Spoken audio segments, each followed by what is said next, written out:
बिस्मिल्लाहिर्रहमानिर्रहीम। आज का जो हमारा लेक्चर है वो है वार ऑफ इंडिपेंडेंस के हवाले से। ये हमारे पास एक टॉपिक है इंडो पाकिस्तान के टॉपिक में से, जो कि हुआ था 1857 में। अगर इसके हम लोग इंट्रोडक्शन की बात करें तो ये वार हमारे पास अगेंस्ट था ब्रिटिशंस यानी अमेरिकन, जो कि 16 में आए थे इंडिया में। 18 तक उन्होंने 18 के दौरान ये वार हुआ। अगर इस वार की हम लोग बात करें, ये इंडियंस जो थे उन्होंने इस वार को नाम दिया वार ऑफ इंडिपेंडेंस, कि वो अपनी इंडिपेंडेंसी के लिए उन्होंने ये वार लड़ी। बट ये जो अमेरिकन्स थे उन्होंने इस वार को नाम दिया वार ऑफ रिवोल्ट। अगर इस वार की बात करें तो इसमें हमारे पास जो मेन काजेज़ है इस वार की, वो हमारे पास 3 चीज़ों पे बेस्ड है। वो है political cause, social cause and religious cause. Political cause देखें तो पॉलिटिकली जो इंडियंस थे इन पे कंट्रोल किया गया था अमेरिकन्स ने, और इनका जो मतलब डिग्रेड किया जाता था इन्हें। और अगर हम लोग इसके सोशल काजेज़ देखें तो सोशल काजेज़ में हमारे पास आता है कि इनको कोई रिस्पेक्ट नहीं दिया था, इंडियंस को कोई रिस्पेक्ट नहीं दिया जाता था, और जो अमेरिकन ऑफिसर्स थे उनके सामने सर झुकाना था, सलाम देना था। और यहाँ तक कि उन्होंने अपने जो क्लब्स थे उनको बैन किया था, इंडियंस को बैन किया था, यानी कि Indians are not allowed in their clubs. और उन्होंने अपने क्लब्स के बाहर लिखा था that Indian and dogs are not allowed. उसके बाद हम लोग रिलीजियस बेस पे देखें तो रिलीजियस बेस से इनकी रिलीजियस को कोई मतलब रिस्पेक्ट नहीं दिया जाता था, और ये क्रिश्चियनिटी को प्रीफर करते थे ज़्यादा से ज़्यादा।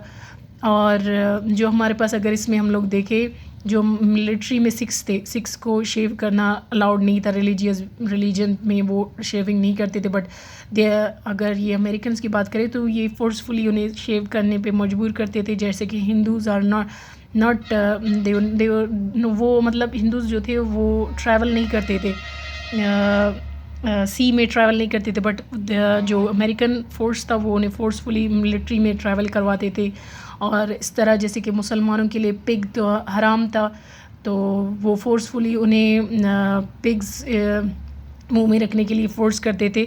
तो इस तरह की बहुत सारी चीज़ें थी जो काज बने इस वॉर के।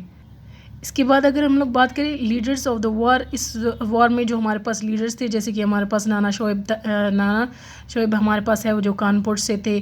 और बेगम हज़रत महल ये हमारे पास थे, एक लीडर हमारे पास थे ये वॉर के। ख़ान बहादुर ख़ान ये भी हमारे पास एक लीडर था ड्यूरिंग द वॉर। यानी इस वॉर में जो हमारे पास मेन लीडर्स थे वो उनके नाम है मौलवी लियाकत अली, जो कि हम इलाहाबाद से हमारे पास थे।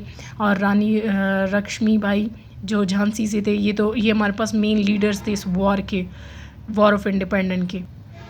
उसके बाद नेक्स्ट पॉइंट हमारे पास रिज़ल्ट आता है। रिज़ल्ट में हमारे पास लॉस और विन के पॉइंट्स आते हैं। जैसे कि हमारे पास लॉस की हमारी बात करें तो जो इंडियंस थे वो ये जो वार थे उन्होंने ये वार वो हार गए, और जो ब्रिटिश थे वो जीत गए ये वार। और फेलियर क्या था इसका जो मेन फेलियर के जो मेन काजेज़ थे वो लीडरशिप, जो लेस लीडरशिप था उनमें लीडरशिप की क्वालिटीज़ नहीं थे। और रिसोर्सेज इनके साथ इतने रिसोर्सेज नहीं थे, जिसकी वजह से ये वार वो हार गए। और एजुकेशन, लेस ऑफ एजुकेशन इनके साथ जो एजुकेशन था वो लेस था, बहुत ही कम एजुकेशन था इनके साथ, जिसकी वजह से ये वार वो हार गए। तो ये हमारे पास था आज का लेक्चर। सो नेक्स्ट हम लोग एक और टॉपिक के साथ आएंगे, इंडो पाकिस्तान के एक टॉपिक के साथ आएंगे इंशाल्लाह। Thank you.